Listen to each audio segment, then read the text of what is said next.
Hi, this is an informational video about the New York Pro Bono Scholars Program at Roger Williams University School of Law. And I have with me here three New York Pro Bono Scholar alums from Roger Williams School of Law who are going to share their experiences both while they were doing the program and the impact that it's had on their careers since. The the purpose and the mission of the New York Pro Bono Scholars Program is really to permit law students to take the bar exam in February of their third year, do 12 weeks of pro bono legal service, providing legal assistance to low-income people in a range of settings, public defense, civil legal services, and other kinds of settings. Um, and then to graduate and be admitted to the bar much earlier than students would if they waited to take the bar in July. So assuming a student does the New York Pro Bono Scholars Program and passes the bar, they'd be in a position to be admitted to the bar around July of after their third year. Um, it's a fabulous program for students who are interested in public interest law because it gives you a full-time experience doing that kind of work. And it's an opportunity to engage in real lawyering with real clients at a placement where you may want to work in the future or a placement like a placement where you might want to work in the future. So with further ado, I am going to start to interview my former New York Pro Bono Scholar students. And I'm going to start with Judd Krasher. Could you introduce yourself, say where you are now, what year you did the Pro Bono Scholars Program, and why you chose the program? Sure. So my name is Judd Krasher. I am in Albany, New York. I work as the Chief of Staff for Presiding Justice Elizabeth Gary. She's the Presiding Justice for the Appellate Division, Third Department, which, if you don't already, you'll learn all about New York State court structure if you do your placements in New York. The reason I chose the program, twofold. One, I wanted to get the bar out of the way sooner rather than later. That was a very attractive part of the program to me. Um, that was number one. Number two, I throughout law school, and I continue to have a passion for access to justice issues. And this type of experience allows you to get that hands-on experience in a variety of different fields where that issue is very prominent. I can talk more about it later, but my focus area, my placement, which was the Legal Aid Society of Northeastern New York, which is based in Albany, but has coverage across the northeastern portion of the of New York State, was housing issues, and it was a deeply meaningful experience and an ability for me to network within the legal community relatively early on in my legal career. That's great. Thank you. Alex? Yes, I am Alex Danella. I did my pro bono scholar placement in the spring of 2025. I did my placement at the Oneida County Public Defender's Office, doing mostly misdemeanors, but I had some interaction with felony cases for indigent clients in which that free legal counsel is provided. I chose to do the New York Pro Bono Scholars because of a twofold reason as well. I was very attracted to being able to get the bar out of the way a little bit early, but I was also very interested in that factor being putting me at an advantage to the people that were graduating at the same time as me, allowing me to potentially have access to jobs earlier than they would. Additionally, I was very interested in being able to help and be able to see on the ground, boots on the ground type work in terms of pro bono work and the way that this criminal justice system works. I was very interested in being able to have the role of a practicing attorney, but having multiple support staff around me, knowing that I wasn't just going to fall flat on my face my first time around. So I was very interested in the hands-on training and experience that the Pro Bono Scholars Program would give me. Great. Thank you. Romer. Yes, so my name is Romer Cisneros. I did my pro bono scholar semester in 2024. I am a staff attorney at the Bronx Defenders, and I did my placement also with the Bronx Defenders. And I think that one of the reasons why, and I think, Alex and Judd touched a little bit upon this, but it gave me an opportunity to get a head start where, a lot of my classmates, while they were ready to take on the last semester of law school, I was, prepping for the bar. And so I think that having the opportunity to get a head start in studying before anyone else did, while not having to worry about what everyone else was doing, was very important to me. So also, I wanted to get ahead and having the opportunity to stand out for the placement that I was in, because that's where I wanted to ultimately work, and I felt that it gave me the opportunity to stand out here at the Bronx Defenders, and my semester or my internship here, or my placement rather, involved a lot of work with our indigent clients. I got a great opportunity to work with a senior staff attorney who only handled felony cases. So it was quite the jump from handling simple misdemeanors, as I did throughout my law school career. So getting a start with felonies was super, super helpful. And getting to know the people around here too, just to get an experience of what it would be like to work here, was very important to me as well. And that ultimately made me decide that I wanted to be here at the Bronx Defenders long term.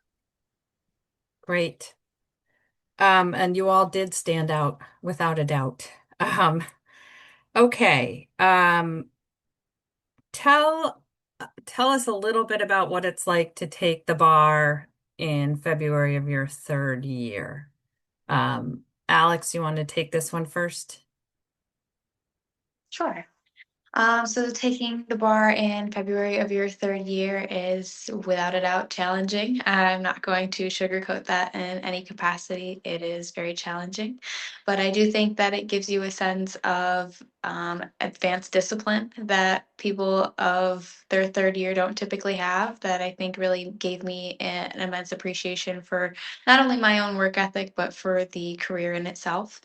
I think it is also very rewarding in knowing that you are about to do the hardest thing that you're going to be required to do throughout your law school career, while everyone else is still in classes. I think it gives you an additional sense of confidence as well.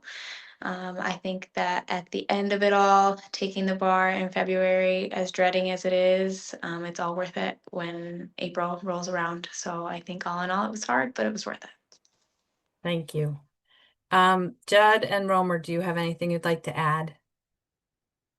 My Judd? thought is that the bar exam is a miserable experience, and that it is an unavoidable miserable experience. And so it's, in my mind, I wanted to get that experience over with sooner rather than later, because I knew it was coming. Moreover, it is challenging. The biggest challenge for me was the fact that just about all of my like immediate circle of law school friends, they were taking the bar in the normal quote unquote period of time.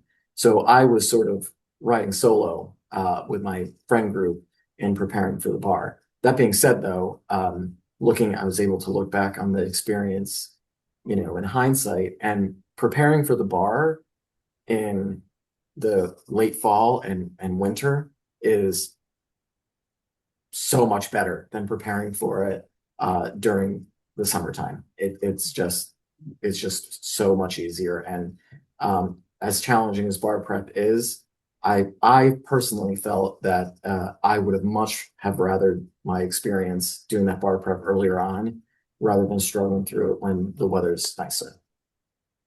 Thanks. Romer, do you have anything to add?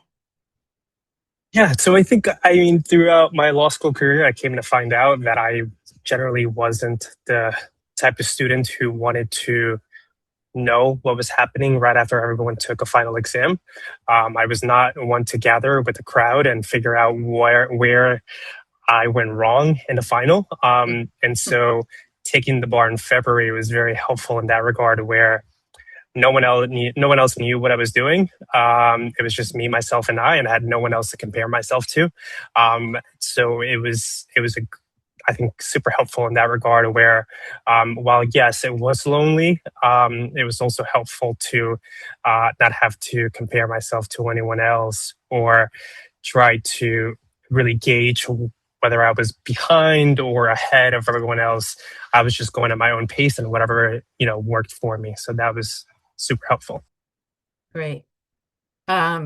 So staying with you, Romer, what can you give some examples of the kinds of cases you worked on during your placement? Yeah, If you can so remember, even yeah, though I if mean, you're still working there, it might be a blur. I have so many cases now that, but no, yeah, I distinctly remember. So Bronx Defenders is a very interesting placement because generally what happens here is our interns get placed generally with only senior attorneys that are only handling felony cases as opposed to simple misdemeanors. Um, and so as soon as I got in, I was helping out with attempted murders, some sex cases, lots of gun cases are also very prominent here in the Bronx. So I was handling all stuff like that. And I think, a lot of my week was pretty busy because I was helping out with motions and a lot of discovery review. But I think that going in, I did not really understand what I guess, sort of, I didn't really understand what those clients were really going through, and until I was actually taking on a case. People are facing life in prison, so especially when you're dealing with attempted murders or homicides. So knowing that made I felt like more meaningful my placement, and made me even more focused and more excited to really begin this type of work. So that was sort of I was pretty busy every day, usually beyond the 5 o'clock kind of deadline that we had to do work. But it was very meaningful and super an amazing experience. Great. Judd, what about you? What were your cases and projects when you were a Yeah, scholar? my assignments fell in two primary buckets. So the first one was assisting clients with their government assistance applications and denials in some cases, and appealing those denials. That was not as interesting as this, to me at least, the second bucket, which was dealing with clients facing illegal evictions. So I worked very closely with the attorney, and we're still very good friends actually, who led that portion of the office in dealing with a lot of things, but including tenants facing illegal eviction. So I'd help him with drafting motions, research, and court appearances, and client visits. And a lot of the time, by function of convenience for clients, but also related to the government assistance application process, we would do home visits, which was incredibly sobering and meaningful and revealing. So that very briefly, those are the types of things that I worked on. Yeah, that's very helpful. I remember when you did those home visits. Yeah. Alex, what were your cases and projects when you were a scholar? When I was a scholar, it's very much similar to when I first started out here. It was mainly misdemeanors, so I did not spend a whole lot of time doing writing and motions and all that good jazz. I was mainly in court, usually from the hours of 9 to 12. Late days would be 1 p.m. There's a lot of people coming in on different misdemeanor charges, violation charges, or arraignments on felonies that require on your feet, bail motions or bail arguments rather.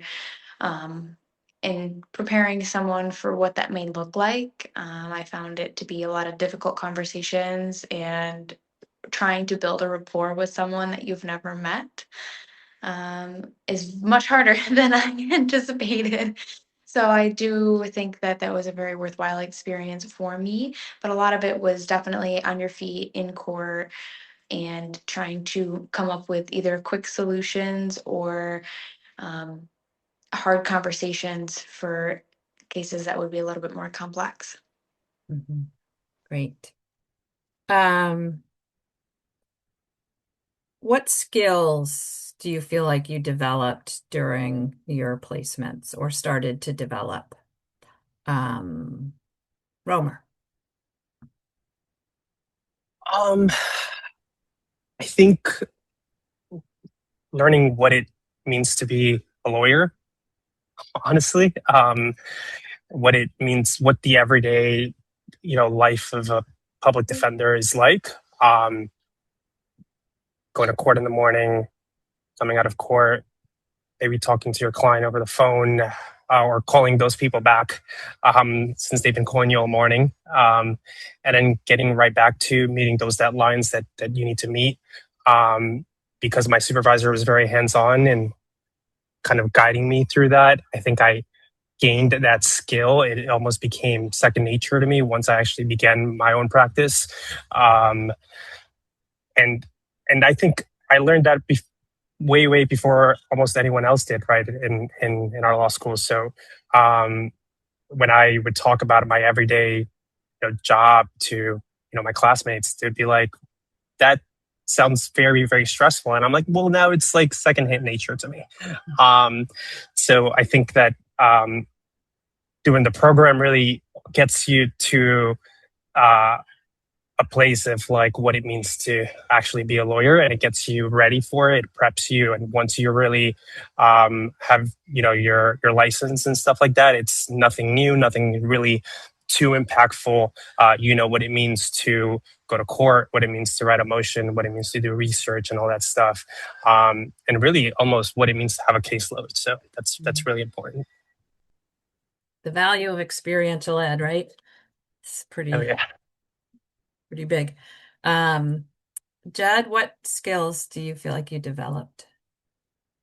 One of the most, and what comes to mind right away, one of the most meaningful parts of developing skills, and I guess it's not so much a skill, but I suppose it is, but it was being able to see how different people approach this field, how they lawyer.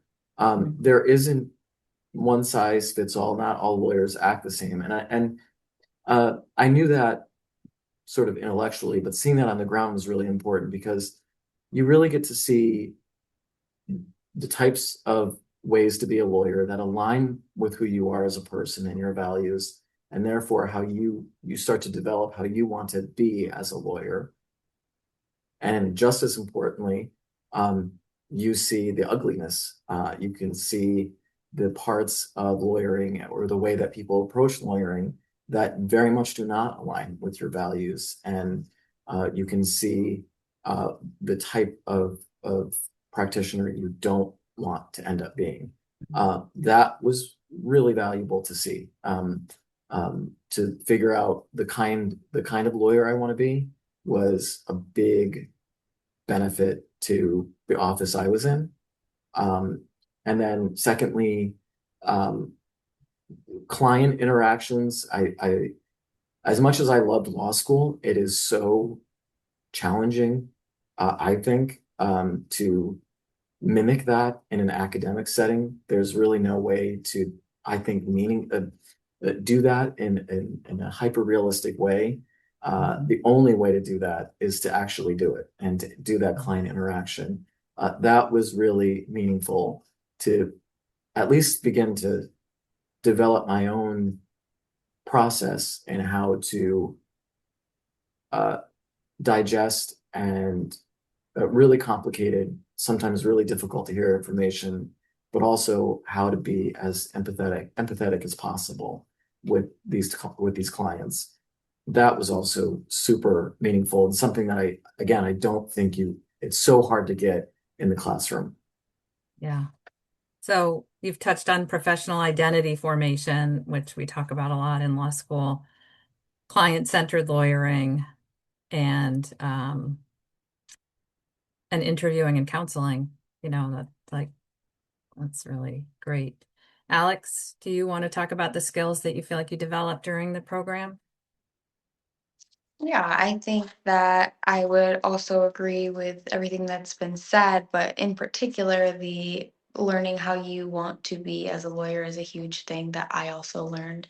I think I also learned that you have to take people for where they're at, right in front of you, and you cannot expect everyone to be in their best state when you meet them, especially in this role. People are usually at their lowest when you're meeting them. They're not having, no one calls you because you're having a good day when you're a defense attorney, right? So I had to learn that very quickly. I think I also learned the idea of approaching conversations differently depending on who it is you may be speaking to. I think I learned the importance of a rapport and not just jumping to the bad news and actually getting to know someone. So when you are meeting them for the second time after their first appearance, you could say, how are you? How is so and so? How are you? How was this event that you had told me about? I think it really shows that you actually care about them as a person and they're not just a statistic on your caseload. So I learned that very quickly. And I think I also learned the importance of courtroom decorum and etiquette, which I don't think you can teach in law school either. Dressing appropriately, the correct mannerisms, how to approach opposing counsel, and how to speak to the judge, which I don't think is replicated in a courtroom or in a classroom as well as it could be in a courtroom. And it's certainly not second nature. Um, and I remember when you were a scholar that you took pride in being able to have a good relationship with the prosecutors and be able to have conversation with them Yeah. that was civil and that's very important. And those, being able to have conversations with so many different kinds of people some of whom just completely disagree with you, is really important. So I'm going to put you all a little bit on the spot now and ask you just to say something about the seminar, since that is a piece of this. And um, so there's a 2-credit co-curricular seminar. It meets once a week for a little over 2 hours. And it's a requirement. It's graded, unlike the placement hours or credits. Be honest and say how you felt about the co-curricular seminar. Who wants to go first? Romer. I was gonna call Judd out, but I Oh, guess I'll start. The way I looked at it was as a sort of reflective means to kind of digest my week. No more than that, because I felt that I was so busy and backed up with what I needed to do in my placement, and honestly worrying about what my bar results were going to look like, that I had no intentions nor any sort of just no intentions of really putting any additional work in. I was so happy with what I was doing that I was just focused on using it as a reflective means of kind of seeing where I was at, what I wanted to improve in, and maybe just chat about it with others, in the group, if it was appropriate. But yeah, I don't know that my colleagues here will necessarily agree or disagree with me. I just did it. I couldn't use it for anything else. yeah, You that is know, completely fair and not and it is a seminar that is based on self-reflection, and use of reflection to improve your skills and your lawyering. Anyway. So I initially was similar to what Romer was saying. I was so wrapped up in my placement that there were days, to be entirely candid, where I said to myself, "What? I have to go to this class when I'm sort of being taken out of the real world." But I have to, and related to that, um, at first, I was really skeptical about the component of the course that requires you to reflect on your activities. I felt it at the beginning to be very hokey, to be very, well, like, what is the value here?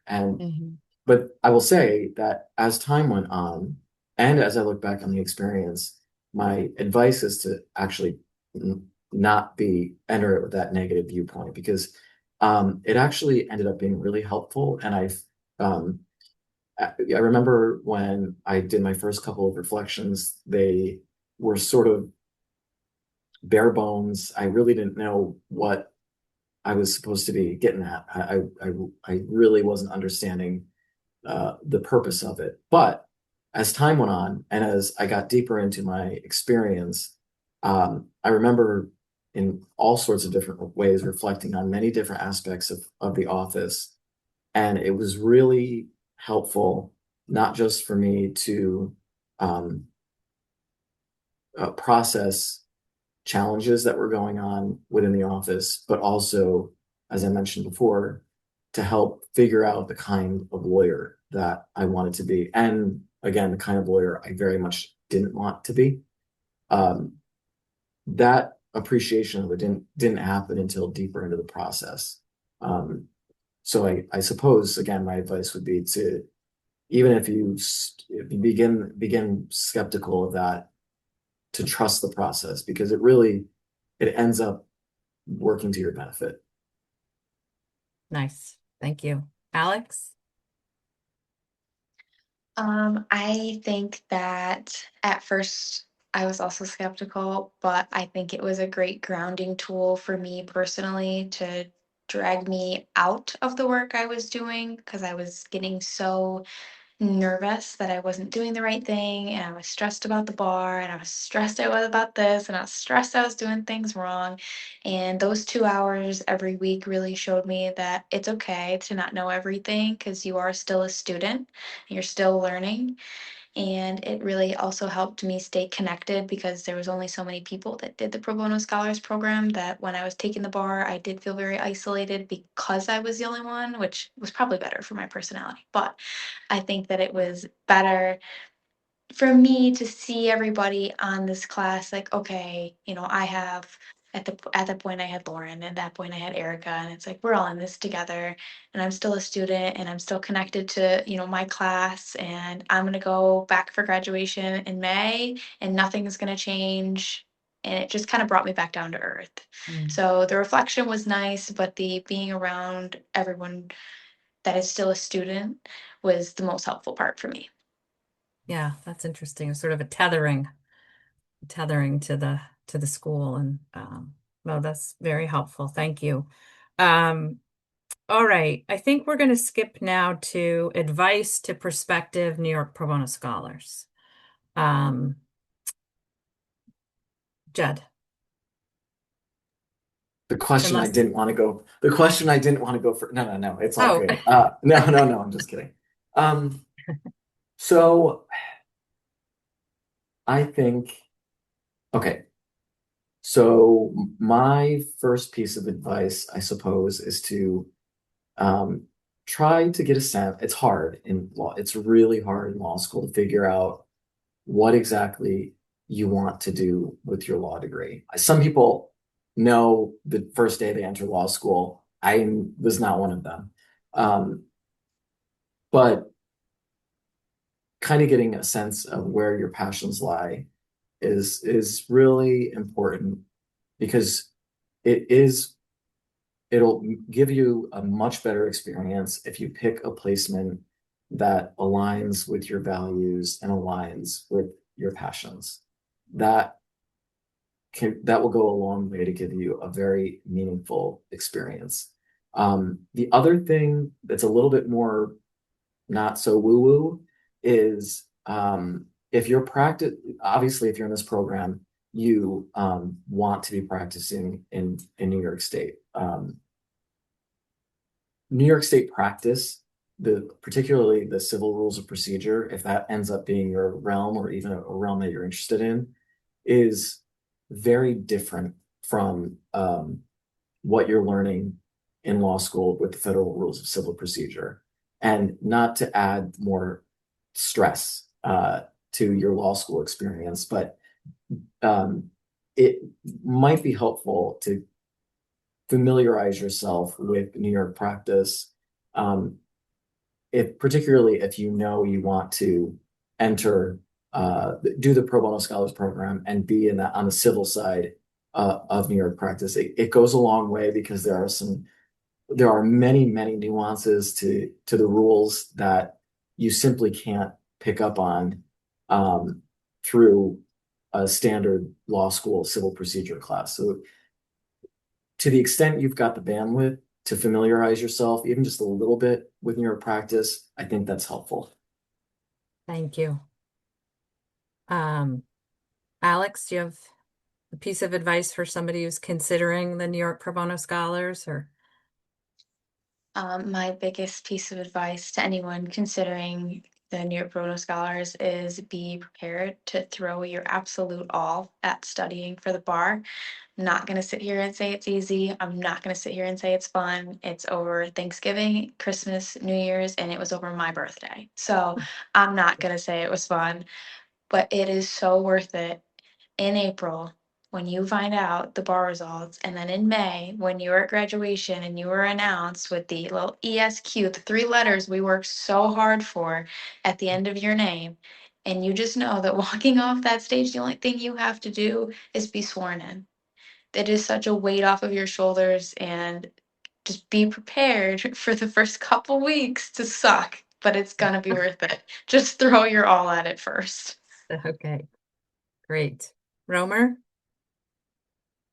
I think when people generally ask me why I kind of did the program, it kind of aligns with kind of my advice. And it's like, why not? Like, why not do it? Because the worst scenario you could possibly be in is right back with all your other classmates.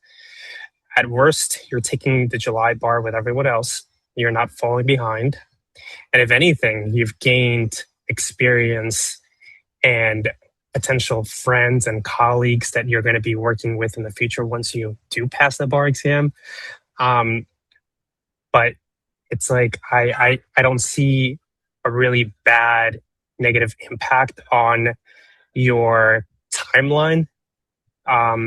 You're back at that timeline that everyone expected you to be to begin with.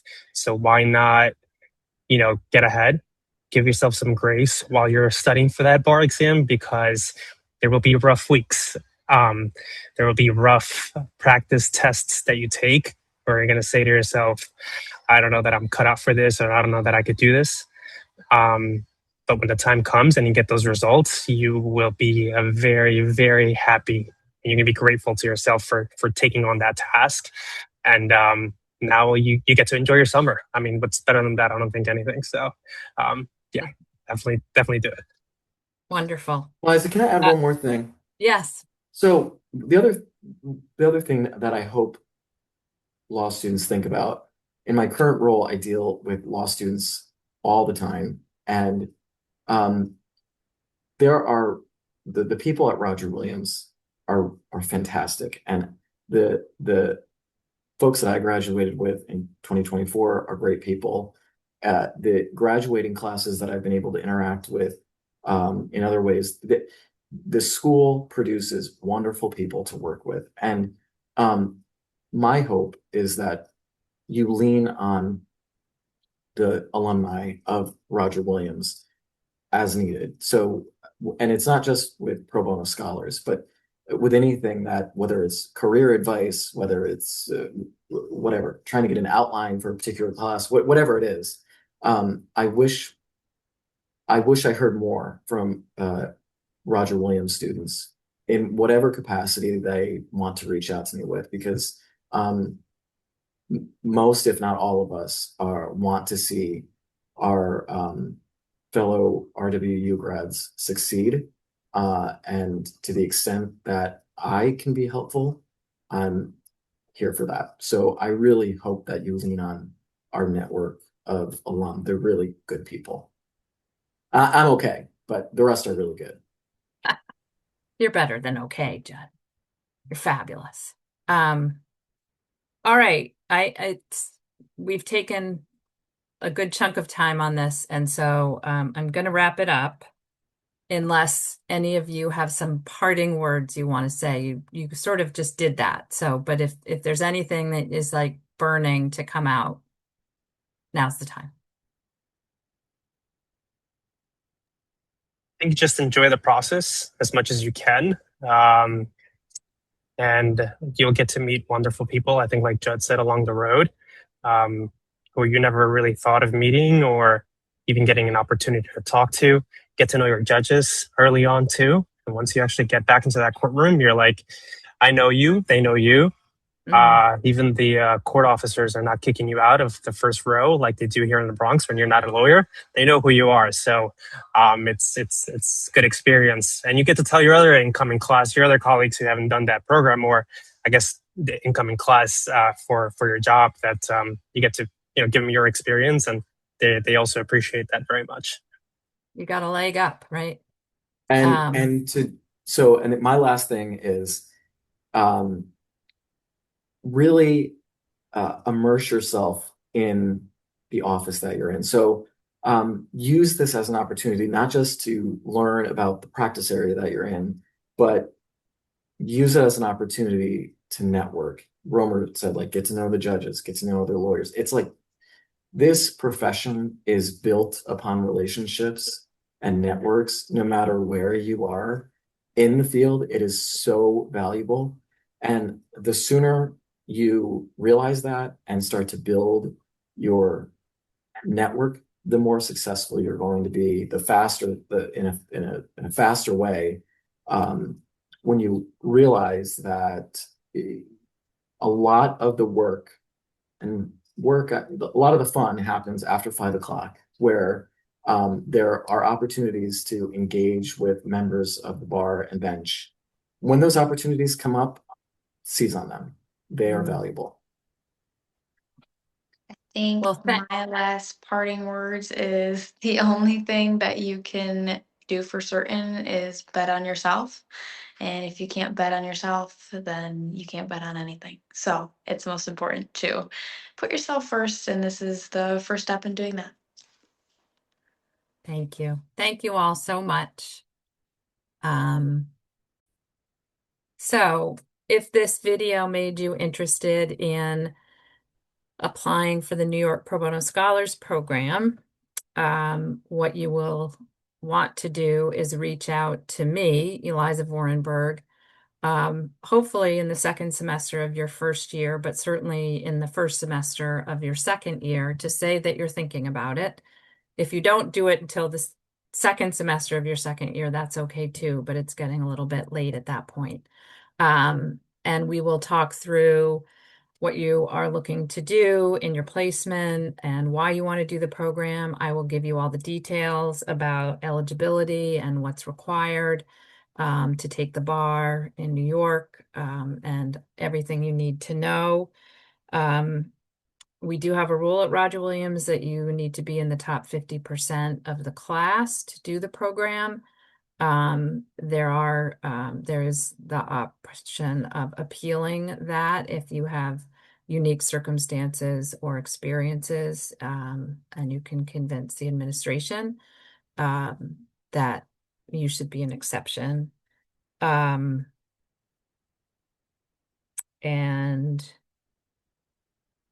yeah, I hope you'll consider applying, and feel free to reach out to me at any time with any questions related to the New York Pro Bono Scholars Program. Thank you.